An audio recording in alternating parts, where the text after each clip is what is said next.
magmahalan sa pag-ibig na makamtan. Sa ngalan ng Ama at ng Anak at ng Espiritu Santo. Amen. Sumainyo ang Panginoon. At sumairin. Mga kapatid, aminin natin ang ating mga kasalanan upang tayo'y maging marapat gumanap sa banal na pagdiriwang. Tayo pong lahat, inaamin ko sa makapangyarihang Diyos At sa inyo mga kapatid, na lubha akong nagkasala sa isip, sa salita, sa gawa, at sa aking pagkukulang. Kaya isinasamo ko sa mahal na Birheng Maria, sa lahat ng mga anghel at mga banal, at sa inyo mga kapatid, na ako'y panalangin sa Panginoong ating Diyos. Kaawaan tayo ng makapangyarihang Diyos, patawarin tayo sa ating mga kasalanan, at patnubayan tayo sa buhay na walang hanggan. Amen.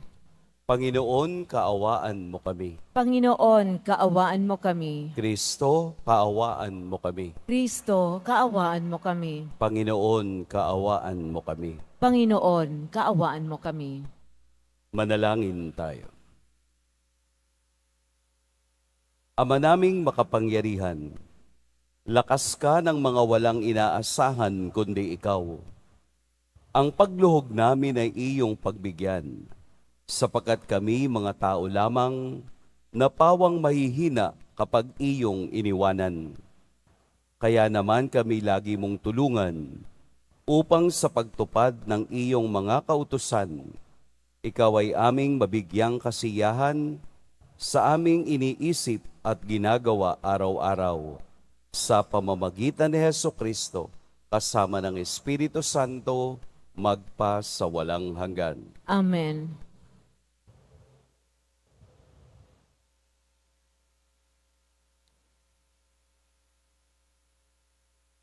Pagbasa mula sa unang aklat ng mga hari. Noong panahong iyon, si Nabat ay may ubasan na nasa tabi ng palasyo ni Akab, hari ng Samaria. Nagustuhan ni Akab ang ubasan, kaya't sinabi niya kay Nabat, "Ibigay mo na sa akin ang iyong ubasan at gagawin kong taniman ng gulay pagkat malapit sa aking palasyo. Papalitan ko ng mas mainam na ubasan o babayaran ko sa iyo." Ngunit ganito ang naging sagot ni Nabat, "Patawarin ako ng Panginoon, ngunit hindi ko po maibibigay sa inyo ang pamana sa akin ng aking mga ninuno." Umuwi sa Akab na malungkot at masama ang loob dahil sa sagot ni Nabat. Nagkulong siya sa kanyang silid, hindi makausap at ayaw kumain. Nilapitan siya ni Reyna Jezebel at tinanong, "Ano ba ang isinasama ng loob mo at hindi ka makakain?"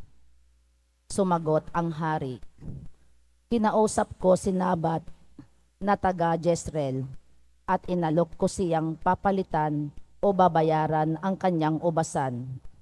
Ngunit tinanggihan ako at ang sabi, hindi raw niya maaaring ibigay sa akin ang kanyang ubasan." Wika sa kanya ni Jezebel, "Halika na, kumain ka at huwag ka nang malungkot. Iririgalo ko sa iyo ang ubasan ni Nabat." Gumawa ang reyna ng ilang sulat sa ngaran ng hari. Tinataka ng pantatak ng hari at ipinadala sa mga matatanda at namumuno sa lungsod na tinitirahan ni Nabat. Ganito ang sabi niya sa sulat, "Ipag-utos ninyo ang isang pangkalahatang pag-aayono. Patayuin ninyo sa Nabat sa harapan ng karamihan. Kumuha kayo ng 2 upahang saksi na maghaharap ng ganitong sumbong laban sa kanya." Tinungayaw niya ang Diyos at ang hari. Pagkatapos, dalhin ninyo siya sa labas ng lungsod at batuhin hanggang mamatay. Tinupad ng matatanda at ng mga pinuno ng lungsod ang utos ni Jezebel. Ipinag-utos nila ang isang pangkalahatang pag-aayuno at iniharap sa madla si Nabat. Lumabas ang dalawang saksi na inupahan at siya'y pinaratangan ng ganito.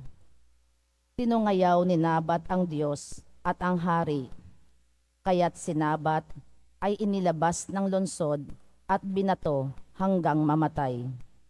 Nagpasabi agad sila kay Jezebel, patay na po si Nabat na taga Jezreel.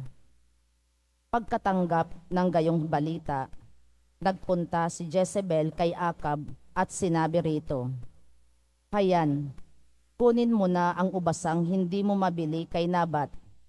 Hindi na siya makatututol. Patay na siya. Nang malaman ni Akab na patay na si Nabat, pumunta siya sa ubasan upang angkinin iyon. Ang salita ng Diyos. Salamat sa Diyos. Panginoon, ako'y dinggin, pagbigyan sa aking daing. Panginoon, ako'y dinggin, pagbigyan sa aking daing. Ako'y dinggin poon, aking Panginoon, sana'y pakinggan mo ang aking panaghoy. Diyos ko at Hari, lingapin mo ngayon itong tumatawag at napatutulong. Panginoon, ako'y dinggin, pagbigyan sa aking daing. Ang gawang masamay, di mo kalulugdan. Ang gawaing hidway, di mo papayagan. Ang mga palalot, masasamang asal, iyong itatakwil at kasusuklaman. Panginoon, ako'y dinggin, pagbigyan sa aking daing. Parurusahan mo yaong sinungaling, pati mararahas at ang mga saksil. Panginoon, aking dinggin, pagbigyan sa aking daing. Tumayo po ang lahat.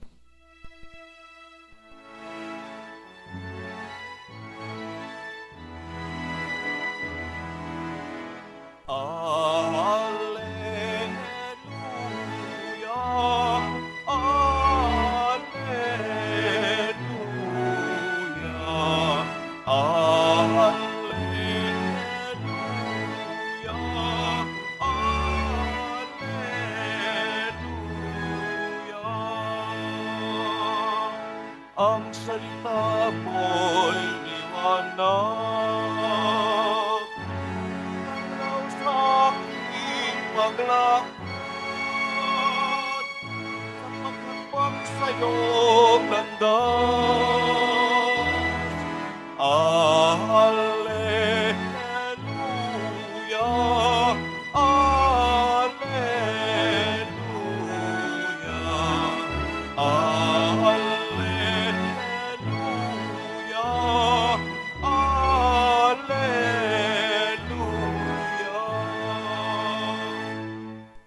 Sumainyo ang Panginoon. At sumaiyo rin. Ang mabuting balita ng Panginoon ayon kay San Mateo. Papuri sa iyo, Panginoon.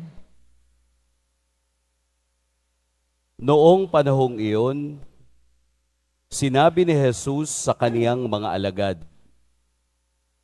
Narinig ninyo na sinabi, mata sa mata at ngipin sa ngipin. Ngunit ngayoy sinasabi ko sa inyo, huwag ninyong labanan ang masamang tao. Kung may sumampal sa inyo sa kanang pisngi, iharap mo pa sa kaniya ang kabila. Kung ipagsakdal kanino man upang makuha ang iyong baro, ibigay mo sa kaniya pati ang iyong balabal. Kung sa pilitang ipapapasan sa iyo ng manlulupig ang kaniyang dala ng 1 kilometro, pasanin mo ito ng 2 kilometro. Magbigay ka sa nanghihingi sa iyo at huwag mong pahindian ang nanghihiram sa iyo. Mga kapatid, ang mabuting balita ng Panginoon. Pinupuri ka namin, Panginoong Hesukristo. Magandang umaga po sa lahat. Siguro kung ating susundin ang sinasabi ng Ebanghelyo na mata sa mata at ngipin sa ngipin, siguro lahat tayo bulag. Tama po? Dahil kung ginawa niya ako ng masama, gagawan ko din siya ng masama. Siguro lahat tayo bulag na. O lahat tayo bungal na, wala na tayong ngipin. Ang batas na ito ay tinatawag na lex talionis o yung the law of revenge. Kasi noon pong 18th century, may lumabas na code of law. Ang tawag po doon ay Hammurabi's Code of Law. Ito ay isang batas ng retribution. Yun bang batas na nagsasaad na sa Tagalog ay atin nang naririnig na kung anong inutang, siya rin ang kabayaran. Narinig na natin yun, minsan parang ginawa pa nga ata itong pelikula. Yun bang batas na yun ay ginawa hindi upang paghigantihan ang tao. Ito ay ginawa upang mag-isip ang tao sa bagay na gagawin niya sa kapwa. Kasi noong panahon na yon, 18th century, ito yung ina-apply. Kapag naputulan ka ng paa dahil sa kasalanan ng iba, puputulan ka rin ng paa. Yun yung law of talionis. Pero si Jesus, sa ebanghelyong ito, ay nagbibigay ng antithesis. Kung inyong mapapansin, ang ebanghelyo ay thesis, ito yung sinasabi, antithesis, ito yung sinasabing salungat sa sinabi, at pag ito'y pinagsama mo, nagkakaroon ng synthesis, nagkakaroon ng tamang pag-unawa. Narinig ninyo na sinabi, yung batas na yon na binabanggit ko kanina ay na-integrate sa Biblia. Kumbaga, integration na isama dahil sa society at sa practice ng kultura. Kaya makikita natin doon sa libro ng Exodus, Leviticus, Deuteronomy, yung mga batas na ganun. Yun ang thesis. Ito ang sinasabi. Pero sa batas ni Jesus, ito ang pangtapat. Anong sabi niya? Huwag ninyong labanan ang masamang tao. Kung may sumampal sa inyo sa kanang pisngi, iharap mo pa sa kaniya ang kabila. Ito ang synthesis. Ito ang sinasabi ni Jesus sa ebanghelyo ngayon. Bakit po? Dahil hindi mababago ng galit natin ang sama ng iba. Hindi mababago ng paghihiganti natin ang sitwasyon ng iba. Hindi mababago ng ating pagkagalit anumang sitwasyon ang nangyari sa atin. Sapagkat ang tunay na Kristiyano ay hindi nabubuhay sa galit kung hindi naglalakbay sa pagpapatawad at pag-ibig.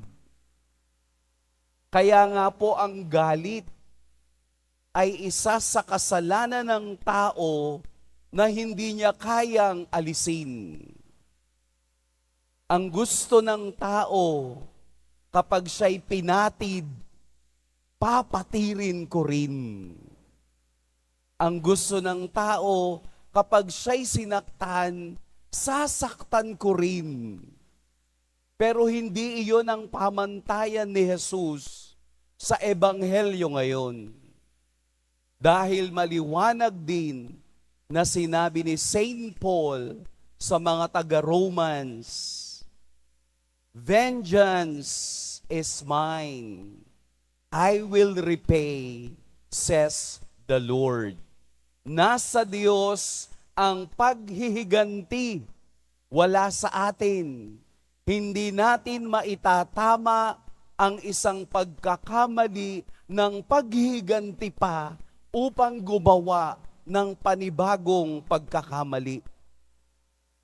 Paano po iyon? Tao lamang ako na nagagalit at gustong maghiganti. Bago mo isipin yan, bago mo planuhin ang paghihiganti sa iba, titigan mo muna ang ating Poong Jesus Nazareno na siya dapat ang unang magreklamo. Siya dapat ang unang manisi. Siya dapat ang unang tumingin sa ating kasalanan. Pero ito ay kaniyang niyakap. Ang krus na sagisag ng kasalanan ng tao ay kaniyang binata, kaniyang inilagay sa kaniyang balikat upang wala tayong sisihing iba kung hindi ang ating sarili na nakababad sa kasalanan. Kailanman sa mata ng Diyos, wala tayong karapatang manisi sa kasalanan ng iba. Dahil tayo ay punong-puno ng kasalanan. Tayo dapat ang magbata. Tayo dapat ang ipinako. Tayo dapat ang hinampas.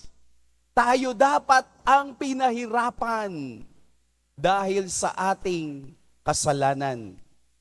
Pero inako ito ni Kristo upang ipakita sa ating lahat na ang paghiganti kailanman ay walang patutunguhan. Hayaan nating ang biyaya, pagmamahal ng Diyos at pagpapatawad ang siyang mamutawi sa ating puso at makikita ninyo na ang panahon ng ating pagmamahal at pagpapatawad ang siyang gaganti sa kapalaran ng iba. Kung ngayon may balak kang magsindi ng itim na kandila upang ipagdasal ang mga taong nagkasala sa iyo, huwag mo nang ituloy, kapatid, sapagkat sa iyo rin babagsak ang kasamaang ipinagdarasal mo para sa iba. Ang ipagdasal mo ay ang biyayaan ang taong galit ka ng awa at pagmamahal ng Diyos. Sapagkat kahit kailan ang taong mapaghiganti ay walang kapayapaan. Ang gusto natin ay lumakad ng kapayapaan patungo sa Diyos at lukuban ng biyaya at pagmamahal ng Diyos. Hayaan na natin po na ang Diyos ang maghiganti sa mga taong labis na nananakit. Idaan natin sa panalangin ang sakit na yan. Idaan natin sa panalangin at pagpapatawad ang ginagawang masama ng ibang tao.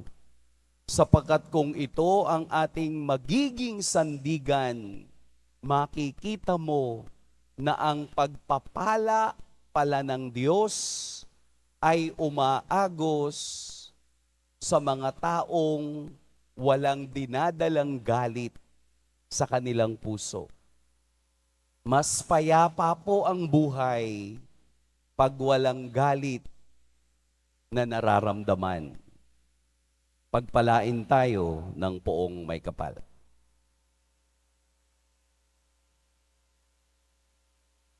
Tumayo po ang lahat.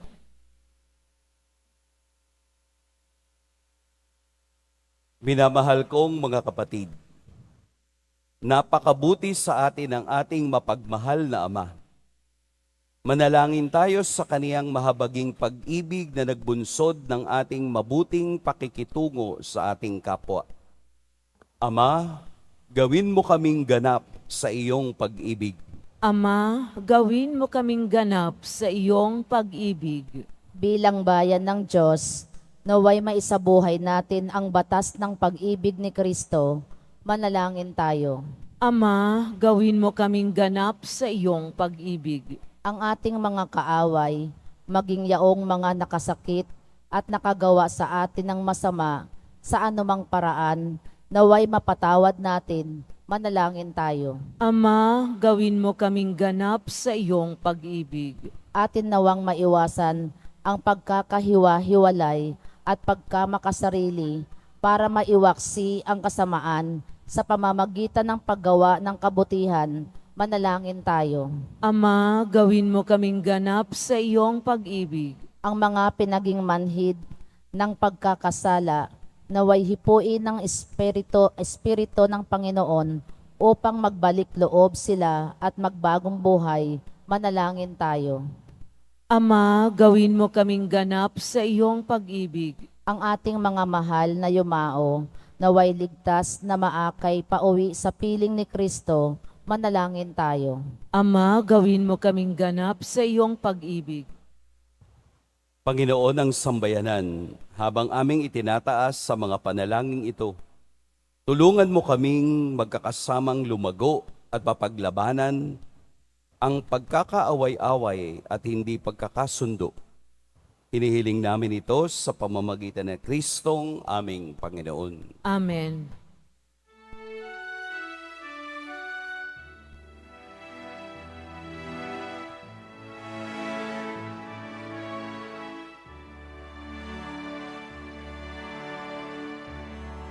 Salamat sa iyo,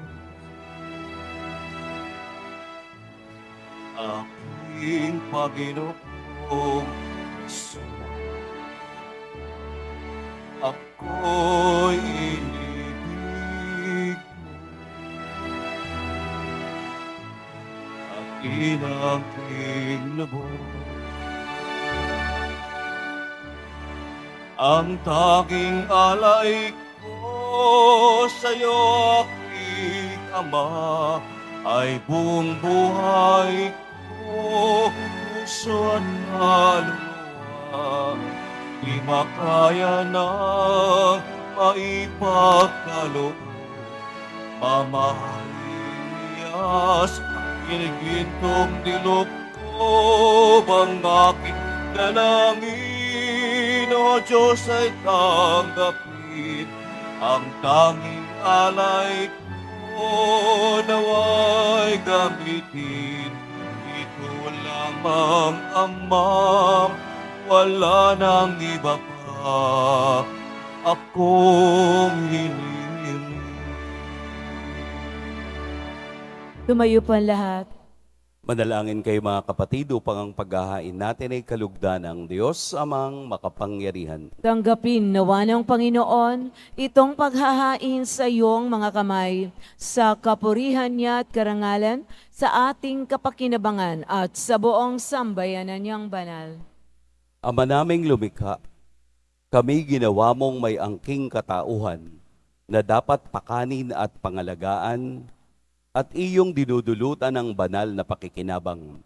Ipagkaloob mong kami huwag magkulang sa mga inuukol mo sa aming kapakanan sa pamamagitan ni Hesukristo, kasama ng Espiritu Santo, magpa sa walang hanggan. Amen. Sumainyo ang Panginoon. At sumaiyo rin. Itaas sa Diyos ang inyong puso at diwa. Itinaas na namin sa Panginoon. Pasalamatan natin ang Panginoong ating Diyos. Marapat na siya ay pasalamatan. Ama naming makapangyarihan, tunay ngang marapat na ikaw ay aming pasalamatan.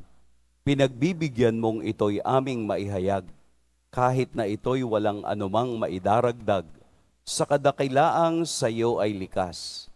Sa pagpupuri nami ang nakikinabang, ay kami rin iyong pinakikiharapan sa pamamagitan ng iyong anak na minamahal. Kaya kaisa na mga anghel na nagsisiawit ng papuri sa iyo, nang walang humpay sa kalangitan, kami nagbubuni sa iyong kadakilaan. Santo, Santo, Santo, Panginoong Diyos ng mga hukbo, napupuno ang langit at lupa ng kadakilaan mo, o sana sa kaitaasan. Pinagpala ang naparirito sa ngalan ng Panginoon, o sana sa kaitaasan. Lumuhod po ang lahat. Ama naming banal, ikaw ang bukal ng tanang kabanalan. Kaya't sa pamamagitan ng iyong Espiritu, gawin mong banal ang kaloob na ito, upang para sa amin maging katawan at dugo ng aming Panginoong Hesukristo. Bago niya pinagtiis ang kusang loob na maging handog, hinawakan niya ang tinapay, pinasalamatan kaniya, pinaghati-hati niya iyon, iniabot sa kaniyang mga alagad at sinabi, "Tanggapin ninyong lahat ito at kanin, ito ang aking katawan na ihahandog para sa inyo."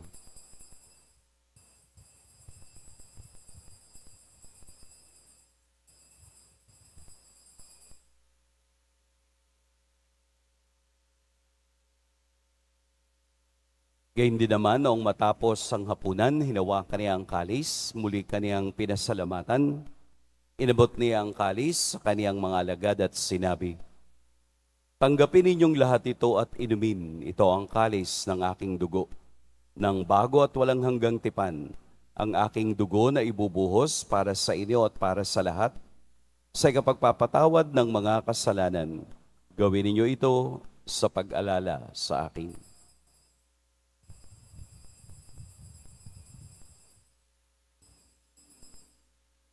Tumayo po ang lahat. Ipagbunyi natin ang misteryo ng pananampalataya. Si Kristo'y namatay, si Kristo'y nabuhay, si Kristo'y babalik sa wakas ng panahon. Ama, ginagawa namin ngayon ang pag-alala sa pagkamatay at muling pagkabuhay ng iyong anak. Kaya't iniaalay namin sa iyo ang tinapay na nagbibigay buhay at ang kalis na nagkakaloob ng kaligtasan. Kami nagpapasalamat dahil kami iyong minarapat na tumayo sa harap mo para maglingkod sa iyo. Isinasamo namin kaming magsasalo-salo sa katawan at dugo ni Kristo ay mabuklod sa pagkakaisa sa pamamagitan ng Espiritu Santo. Ama, lingapin mo ang iyong simbahang laganap sa buong daigdig. Puspusin mo kami sa pag-ibig, kaisa ni Francisco na aming Papa, at ni Jose na aming obispo at ng tanang kaparian. Alalahanin mo rin ang mga kapatid naming nahimlay nang may pag-asang sila'y muling mabubuhay, gayon din ang lahat ng mga pumanaw.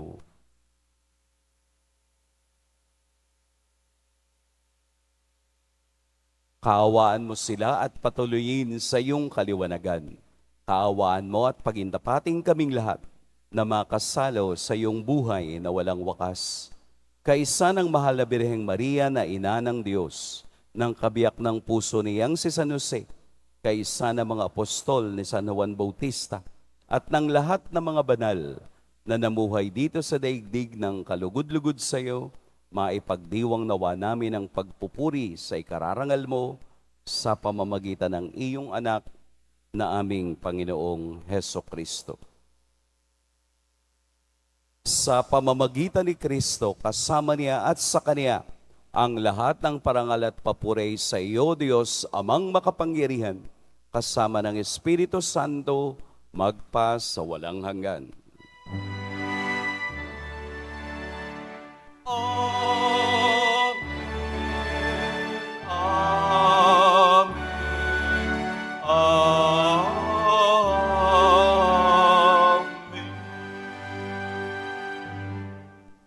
Sa tagubilin ng nakagagaling na utos at sa turo ni Jesus na Panginoon atin at Diyos, ipahayag natin ng lakas loob.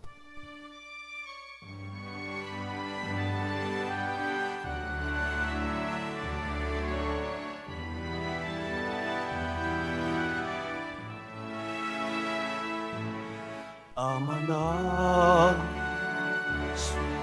sa langit, sambahin akala mo, mapasa amin ang kaharian mo, sundin ang loob mo. Ito sa lupa para ng sa langit, bigyan mo po kami ngayon ng aming kakanin sa araw-araw at patawarin mo kami sa aming mga sala para ng pagpapatawad namin sa nagkakasala sa amin, at huwag mo kaming ipahintulot sa tukso, at ihagya mo kami sa lahat ng masama. Hinihiling namin kami iadya sa lahat ng masama. Pagkalooban ng kapayapaan araw-araw, iligtas sa kasalanan at ilayo sa lahat ng kapahamakan. Samantalang aming pinananabikan ang dakilang araw ng pagpapahayag ng tagapagligtas naming si Hesukristo. Sapagkat iyo ang kaharian at ang kapangyarihan at ang kapurihan magpakailanman. Amen. Panginoong Hesukristo, sinabi mo sa iyong mga apostol, kapayapaan ang iniiwan ko sa inyo, ang aking kapayapaan ang ibinibigay ko sa inyo. Tunghayan mo ang aming pananampalataya at huwag ang aming pagkakasala. Pagkalooban mo kami ng kapayapaan at pagkakaisa ayon sa iyong kalooban, kasama ng Espiritu Santo, magpa sa walang hanggan. Amen. Ang kapayapaan ng Panginoon naway laging sumainyong lahat. At sumairi. Magbigayan kayo ng kapayapaan sa isa't isa. Kordero ng Diyos na nag-aalis ng mga kasalanan ng sanlibutan, maawa ka sa amin. Kordero ng Diyos na nag-aalis ng mga kasalanan ng sanlibutan, maawa ka sa amin. Kordero ng Diyos na nag-aalis ng mga kasalanan ng sanlibutan, ipagkaloob mo sa amin ang kapayapaan. Narito si Jesus ang bukal ng pagpapatawad at ng awa. Ito ang kordero ng Diyos. Ito ang nag-aalis sa mga kasalanan ng sanlibutan. Mapapalad ang inaanyayahan sa kaniyang piging. Panginoon, hindi ako karapat-dapat na magpatuloy sa iyo, ngunit sa isang salita mo lamang ay gagaling na ako.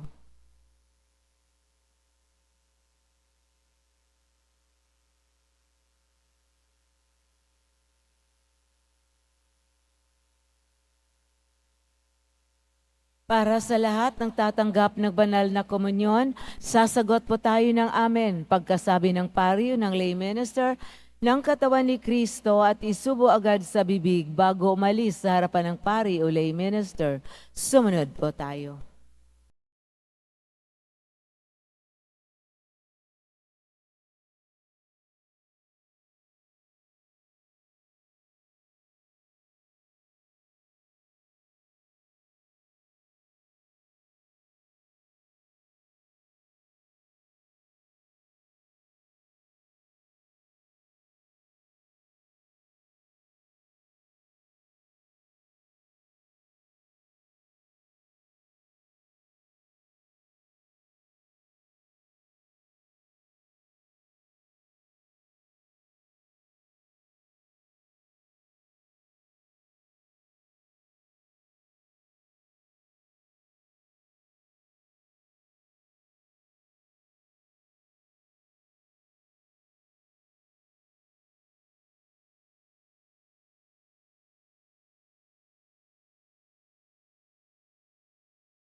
Manalangin tayo.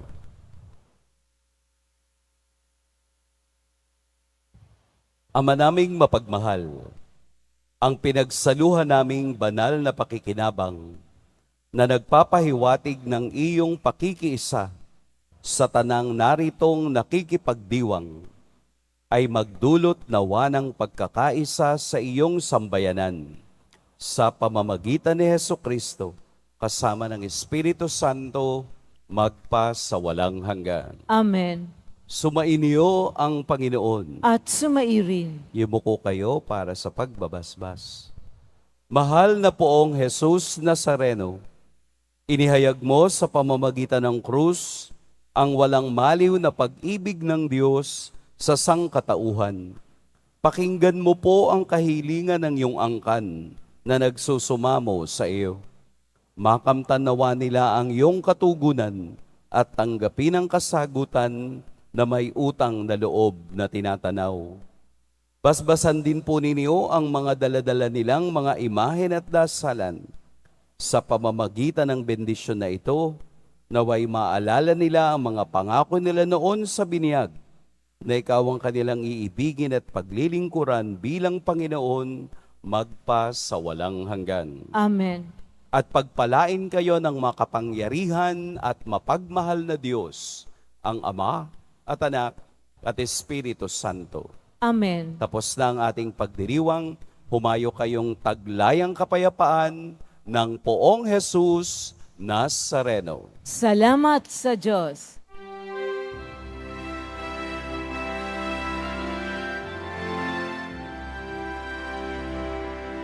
Nuestro Padre Jesús, Nazaret,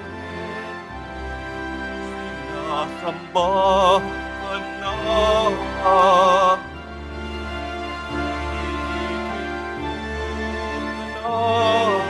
Namin, harap mo ang aming buhay at kaligtasan. Nuestro Padre Jesus, Nazareno, iligtas mo kami sa kasalanan. Ang pinamatayan ay sa gisag ng aming kaligtasan. Nuestro Padre Jesus Nazareno, daragal ka namin. Nuestro Padre Jesus Nazareno, luwalhati ka namin. Nuestro Padre Jesus Nazareno, daragal ka namin. Nuestro Padre Jesus Nazareno,